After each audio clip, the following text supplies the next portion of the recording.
अस्सलाम वालेकुम। आफाक फारूकी नए प्रोग्राम के साथ आपके सामने हूँ।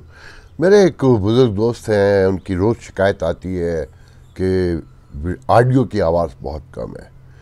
तो मैंने कई दोस्तों से पूछा मगर कुछ समझ नहीं आता। 90% का कहना है ठीक है, अब 10% अब वाकई कुछ लोग और भी आए हैं। तो मैं कोशिश करूँगा थोड़ा ज़ोर से बोलूँ। इसके अलावा मेरे पास कोई दूसरा माइक भी नहीं है, इसके अलावा कोई रास्ता नहीं है। बहरहाल आज मैं आगाज़ करूँगा कि एक तो आपने सानह अजीम सुना, मैं आपको रोज़ बता रहा हूँ कि दहशतगर्दी बढ़ेगी और ख़ित्ते में कुछ होने जा रहा है जिसके रोज़ाना आपको सबूत मिल रहे हैं, आप प्रूफ कर रहे हैं जो ये दहशतगर्दी फैला रहे हैं कि हाँ, और अभी कहने वाले कहते हैं कि ये बहुत आगे जाएगी। फिर इसी के साथ कल पीपल्स पार्टी और मुस्लिम लीग दोनों अपने ही पैरों पर कुल्हाड़ियां मारते हुए पकड़ी गईं। जमहूरियत, जिसे यहाँ लोग जमहूरियत कहते हैं, आइन और इंसानी हुकूक के लंबरदार, ये मुस्लिम लीग, ये पीपल्स पार्टी, ये उसके की ताबूत में बाकायदा कील ठोक रही थी खुद।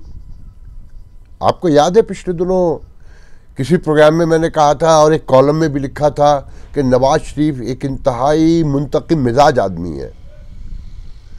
वो अपना इख्तिदार से लेकर अपनी ज़िंदगी तक दांव पे लगा देगा, बदला नहीं छोड़ सकता, ये मुमकिन नहीं है उसके लिए। आप कहीं से शुरू कर लें, मेरे पास के दर्जनों सबूत है। तो इमरान खान का खौफ या उससे नफरत या उससे मायूसी, बेदारी यहाँ तक ले गई और पीपल्स पार्टी ने उसमें हिस्सा डाला। आप नोट करें कि पीपल्स पार्टी जहां रज़ा रब्बानी बैठा है जो तस्वे बहाता है कभी ये कहकर कि पार्टी डिसिप्लिन से मजबूर हूं वरना फौजी अदालतों को वोट देने को मेरा अपना दिल तो नहीं करता, मगर आर्मी एक्ट पर खामोश रहता है जब उसके तहत सज़ा देने की बात होती है। कराची में मज़ालिम होते हैं तो वो खामोश रहता है।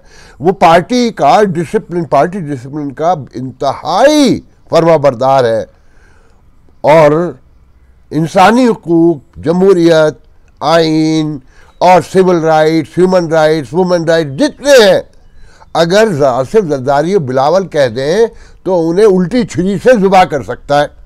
मगर बहुत बड़ा कॉन्स्टिट्यूशन का मास्टर है वो, बहुत बड़ा ह्यूमन राइट्स का अलंबरदार है। मैं और क्या कहूँ। आप अंदाज़ा लगाएं कि इरफान सिद्दीकी जैसा तनख्वाहदार आदमी नवाज शरीफ का, जो सब कुछ उसकी सियासत नवाज शरीफ पर बेस करती है, वो चिल्ला उठा। हम ऐसे कह सकते हैं कि मुजस्समे बोल पड़े, दीवारें रोने लगीं, मगर कोई नहीं रोया। तो रज़ा रब्बानी नहीं रोया और वो शहरी रहमान, बहुत बरसों पहले मैं अपने दोस्तों से कहा था कि ये एक मौका परस्त औरत है। ये है वो लोग जो जिन्होंने जमहूरियत का पर्दा डाला हुआ है अपने चेहरों पर, ह्यूमन राइट्स का पर्दा डाला हुआ है और ये बड़े चैम्पियन है। ये अभी किसी मैगजीन में बताया था कि दुनिया की बहुत बासर ख़वातीन में है, इनका बड़ा कारनामा है सोसाइटी के लिए। वो चारों तरफ नज़र आ रहा है वो कारनामा, हर तरफ। तो आप अंदाज़ा लगाएं कि इमरान खान के खौफ में कहाँ तक पहुँच गए। फिर मोहतरम जनाब राना सनाउल्लाह, जिनका हुलिया देख के पता चल जाता है कि यहाँ कैसी जमहूरियत हो सकती है, उनके चेहरे पर, उनकी आँखों में, उनकी मूँछों में, उनकी आवाज़ में जमहूरियत के, इंसानी हुकूक के सारे रंग मिलते हैं। फरमा रहे थे कि अब तो दहशतगर्दी घर घर पहुंच गई है कि यहाँ सिर्फ टीटीपी और टीटीए नहीं है, यहाँ पर बहुत कुछ हो चुका है और अब घर घर में दहशतगर्दी है। इनसे अगर निपटना है तो ऐसे कवानीन लाने पड़ेंगे कि मतलब जिसे चाहो पकड़ लो, साल भर अंदर रखो, अदालत में पेश ही ना करो। यहाँ तो अदालतों में वैसी मतलब FIR तो वैसी नहीं कटती और फिर रियासत ने तय कर लिया है अगर कि कोई FIR नहीं होगी तो फिर कौन काटेगा। और जिस पे चाहो शक करो, जिसका चाहो बैंक अकाउंट सीज कर दो, जैसे चाहो इल्जाम लगा दो, उसके खानदान को भी पकड़ लो, उनके असासे भी चेक कर लो। क्योंकि नवाज शरीफ ने अब तय कर लिया है कि बस अब इमरान खान तुझे मैं नहीं छोड़ूंगा, चाहे यहाँ जमहूरियत, अव्वल तो जमहूरियत कौन सी। बस दुख की बात इसमें सिर्फ इतनी थी, मुस्लिम लीग से मैं कभी तवक्को नहीं करता था। वहाँ 99.9% लोग तनख्वाहदार हैं, वो मजबूर हैं। मगर ये पीपल्स पार्टी, इसकी लीडरशिप आज बीबी होती तो बहुत रोती। भुट्टो का नाम कैश कर करके कहाँ से कहाँ ले गए सिंध को। आप नोट करें, मुकाबला हो रहा है टेलीविज़न पर, दोनों के पंजाब वफाक में, वफाक के खर्चे पर इमरान खान के खिलाफ मुहिम चल रही है, नून का इश्तहार चल रहा है, मैंने कल भी बताया था। फिर आप ये देखें कि जब ये पकड़े जा रहे थे नंगे सेनेट में, तो ये प्राइम मिनिस्टर साहब फरमा रहे थे कि पाकिस्तान जो है, यहाँ जो है इस हमाम में सब नंगे, मुझ समेत। नहीं हुजूर, आम आदमी नंगा नहीं है, आप लोग नंगे हैं, आप पकड़े जाते हैं, आप वोट की इज्जत की बात करते हैं। और फिर आसिफ ख्वाजा से बताता है कि सख्ती से कहा गया कि वोट देना है, भाजपा को देना है, गैर मशरूत देना है। और भाजपा का नाम ले लेके जो कुछ आप लोग कहते रहे हैं, लोग भूल नहीं जाएंगे। दुपट्टा सीधा करके कि वोट दोगे नवाज शरीफ को, वो नवाज शरीफ ने ये कर दिया, नवाज शरीफ ने वो कर दिया। आप ये देखें, कल तो बाकायदा मैंने खबर भी देखी एक टेलीविज़न पर कि मरी रोड पर हादसा हुआ है, 6 अफराद जख्मी हैं, बस का ब्रेक फेल हो गया। वो भी कल मेरे घर के सामने हुआ। 8 गाड़ियां लड़ी थी। जहाँ इलाके के लोगों से पूछें, तरक्याती मंसूबों के ऐलानात किए जाते हैं, मगर जो पीछे टूट रहा है उसे नहीं बनाते। आपने कल देखा ना कि फिर लाहौर में तरक्याती मंसूबों के ऐलान हुए, परसों डेरा गाजी खान या कहीं करके आए थे। मतलब यकीन करें, मुझे तो हैरानी होती है कि ये कौन लोग हैं। मेडिकल सिटी का ऐलान किया है, अच्छी बात है, मगर 80 अरब रुपए दानिश स्कूलों में लगा दिए। काश आईटी टाउन का ऐलान कर दिया होता। जब लैपटॉप बांटते हैं तो किस्सा आंखों में घूमता है। पूरी कल एक खातून ने जो वाशिंगटन एक यूनिवर्सिटी में पढ़ाती है, उन्होंने कंफर्म भी कर दिया। कल मेरे एक बुजुर्ग दोस्त ने एक तहरीर भेजी कि ये जो हिंदुस्तान में आईटी है, ये तो पाकिस्तान में लगनी थी। नवाज शरीफ के आखिरी दौर में 90s में कुछ पाकिस्तानी कुछ गोरों को लेके बिल गेट्स की कंपनी से आए थे कि यहाँ पर आईटी लगाना है, आईटी का हब बनाना है और पूरा एक पार्क बनाना है। तो एहसन इकबाल उस वक्त भी वजीर मनसूबाबंदी था, पूछता है कि क्या इस पार्क में बच्चों के झूले होंगे। और फिर उनके साथ जो सलूक हुआ, वो डिसहार्ट होके वापस चले गए। वो पाकिस्तानी रोए और वो वापस चले गए इंडिया। और आज इंडिया देखें 200 अरब रुपए की आईटी की एक्सपोर्ट करता है और पूरी दुनिया उसके सामने झुकी हुई है। मोदी के मजालिम भी भूल गई है। मजबूरी है, ज़रूरतें हैं कि ज़रूरतें और तकाज़े इंसान को झुकाते हैं, कमज़ोर करते हैं या खड़ा रखते हैं। तो जो मेरे बुजुर्ग दोस्त हैं, उन्होंने पूछा कि क्या ये सच है। तो मैंने कहा हुजूर, ये 2 साल पहले इस पर मैं प्रोग्राम भी कर चुका हूँ। फिर रात गए वाशिंगटन से मेरी खातून दोस्त ने जो एक यूनिवर्सिटी में पढ़ाती हैं, उन्होंने कहा कि मेरे एक उस्ताद ने इसको कंफर्म किया जो बिल क्लिंटन का फर्स्ट सेक्रेटरी था, कि ये वाकया ऐसा ही है कि एहसन इकबाल ने भगाया था। मगर यहाँ तो आईएमएफ को भगा दो तो कोई मुल्जिम नहीं है, कोई आईएमएफ को दोबारा भगा दे तो मुल्जिम नहीं है। कोई जिद पड़ जाए और ये कह दे कि जनाब डॉलर जो है मैं तो होल्ड रखूँगा और मुझे आईएमएफ की ज़रूरत नहीं है, फिर तल्ले डाले, इस दौरान खरबों का नुकसान हो जाए, मगर वो मुल्जिम नहीं है। बल्कि वो कल फिर तफाकुर से कह रहा था कि हमारे पास अल्टरनेट मौजूद है और अगर आईएमएफ नहीं आता तो मैं पता नहीं क्या से क्या कर देता। उसे निगरान वज़ीर आज़म बनाने के लिए कोशिशें की जा रही थी।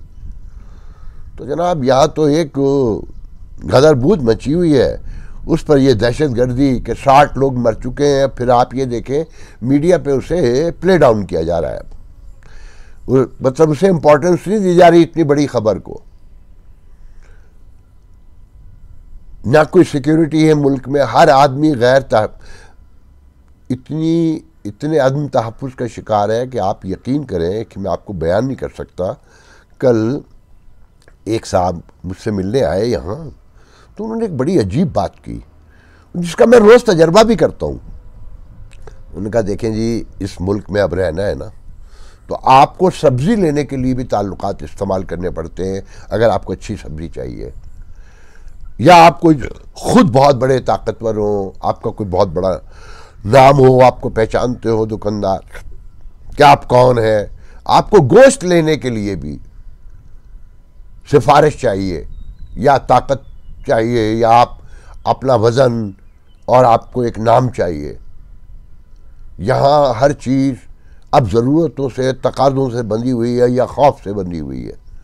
इसके अलावा यहाँ पर अब किसी चीज़ की उम्मीद रखना एक हिमाकत है और कुछ भी नहीं है। आप यकीन रखें, ये जो घबराहट में फैसले कर रहे हैं ना कि बिल लेकर आ रहे हैं तशद्दुद और इंतहा पसंदी के नाम पर इमरान खान को पाबंद करने के लिए, आप इनकी मजबूरियां और इनके घटियापन देखें। एक तरफ ये कहते हैं कल इंटरव्यू में शहबाज शरीफ साहब कि जनाब हमारे पास सबूत मौजूद है कि रियासत पे हमला था। हाँ, बिलाशुबा रियासत पे हमला था, इसमें कोई दो राय नहीं है। और ये फौज पर हमला था, इसमें भी कोई शुबा नहीं है। और ये सालार पर हमला था, इसमें भी कोई शुबा नहीं है। मगर आज कितने दिन हो गए? 10 मई से लगा लें, 10 जून, 10 जुलाई, 10 अगस्त भी आने वाला है ना, 3 माह होने को जा रहे हैं ना। ये अंदर करना तो बड़ी दूर की बात है। उसे इस इल्ज़ाम में अभी तक कोई FIR भी नहीं काट सके, जो सही मायनों में इल्ज़ाम है। और आर्मी एक्ट ये वो सारा छोड़ दें। दहशतगर्दी के मुकदमे सपोर्ट में इधर उधर 6-7 बना लिए हैं, मगर उस पर जिसे ये मास्टरमाइंड कहते हैं उस पर कोई बड़ा मुकदमा अब तक नहीं बना सके। अगर बगावत का या गद्दारी का मुकदमा हो तो वो अब तक अंदर होता। तो ये रोज़ रास्ते ढूंढते हैं उसे अंदर करने के, और इनकी समझ में नहीं आके दे रहा कि ये क्या करें। आप यकीन करें, इंतखाबात नहीं होंगे, हर तरफ से ये कन्फर्म है। और ये कोशिश कर रहे हैं कि किसी सूरत से निगरान वज़ीर आला वज़ीर आज़म इनका अपना आ जाए, ताकि जो गैप है उसमें जो आनियाँ जानियाँ हैं वो इनके कंट्रोल में रहें और कहीं मामला कहीं और दूसरी तरफ ना निकल जाए। अच्छा, मैं कह रहा हूँ कि ना निगरान वज़ीर आज़म इनकी मर्ज़ी से आएगा, ना मामलात इनके कंट्रोल में रहेंगे, ना इंतखाबात होंगे। और जो भी समझदार लोग हैं उन्हें नज़र आ रहा है इस मुल्क में कि इनसे तरमीम करवाई गई ना, इन्हीं के हाथों करवाई ना, कि आने वाली हुकूमत निगरान हुकूमत बाइख्तियार होगी, जबकि ज़रूरत नहीं थी।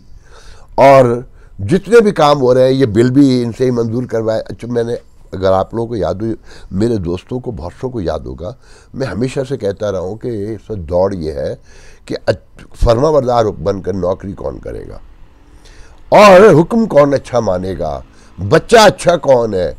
ये जमहूरियत, इंसानी हकूक़, कॉन्स्टिट्यूशन, देखें ना, अभी इनसे ये बिल पास करवाया जा रहा था ना, जो कल ये बिल की आप में से बहुत ने सुना होगा कि जो गंदगी फैली है, वो तो शुक्र अदा करें कि आरिफान सिद्दीकी का, कामरान मुर्तज़ा का, मेमन का के साथ सब बोल पड़े। और हैरान कुन तौर पे सेनेट चेयरमैन, जिसे मैं एक स्टूज समझता था, कल उसने भी कह दिया कि हुकूमत ये बिल वापस न ले, मैं वापस ले लूँगा।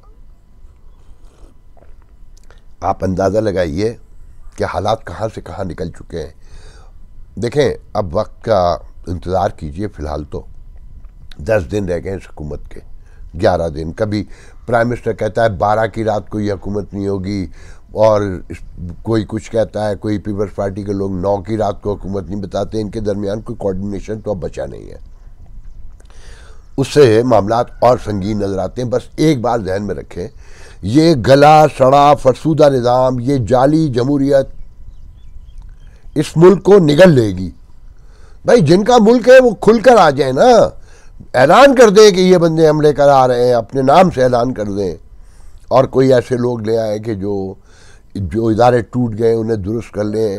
ये सड़कें नहीं टूटी हैं, इदारे टूटते हैं तो सड़कें टूटी हैं, सब कुछ ख़त्म हो गया है। खुदा के लिए समझने की कोशिश करें अगर इस मुल्क से मोहब्बत है। मैं आखिर में यही कह के जा सकता हूँ कि यहाँ एक बड़ी कौमी हुकूमत बननी चाहिए। वो निगरां के नाम पर बनाए, वो किसी नाम पर बनाए, दुनिया को मुतमईन करने के लिए आपके पास लाखों बहाने निकल आते हैं, और दुनिया का जो इंटरेस्ट है वो भी ये दिखाता है कि उन्हें इससे कोई मतलब नहीं है कि आपके यहाँ कितनी जमहूरियत है, नहीं है। वो मुशर्रफ के साथ भी काम कर लेती है, वो ज़िया उल हक के भी कर लेती है, वो अयूब खान के भी कर लेती है, और आज भी सबको पता है कि कौन हुकूमत चलाता है, पिछली हुकूमत कौन चला रहा था, दुनिया डील कर रही थी ना। तो बेहतर है कि इदारे दुरुस्त करने के लिए ऊपर से नीचे तक और नीचे से ऊपर तक मामलात को सुधारने के लिए, सुलझाने के लिए, इसे एक रियासत बनाने के लिए अगर ये कायम रखनी है, और कहीं और फैसले कुछ कर लिए गए हैं तो अल्लाह बेहतर जानता है क्या होने जा रहा है। अल्लाह हाफ़िज़।